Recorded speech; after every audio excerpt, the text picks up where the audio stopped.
Your work is in the Lord. You got to keep on keeping on in your faith in God. Somebody shout.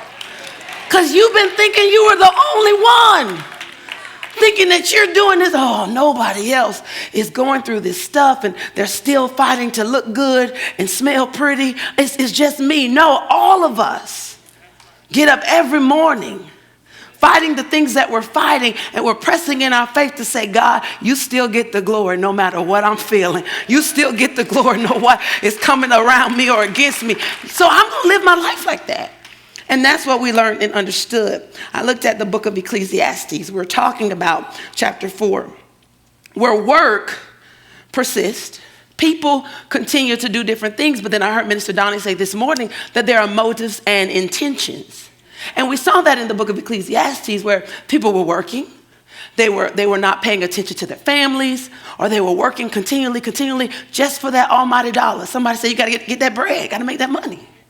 They were working and working, but it was in vain. And see, we as the children of God, we're not working in vain. Look at somebody and say, you're not working in vain. You're not working to be seen.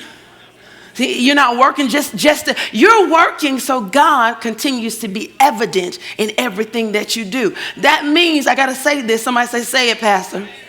Come on. See, this side over here, we already told you about this side.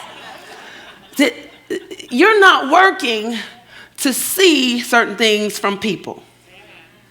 People they may not. Now, we anticipate and we expect that as we're doing what God has called us to do, that people will recognize the glory of God that you're working in and that they would honor that. But I want you to know, everybody who says they're a part of the things of God, they're not believing the same way you're believing. And you can't let that stop your shine and your grind for the King of Kings and the Lord of Lords. Somebody talk to me this morning. Come on. Tell me that you understand what God is saying about the work of your hands is not in vain. You're not doing it for a performance. You're not doing it for a pat on the back. You're not doing it just so you can hear somebody call out your name.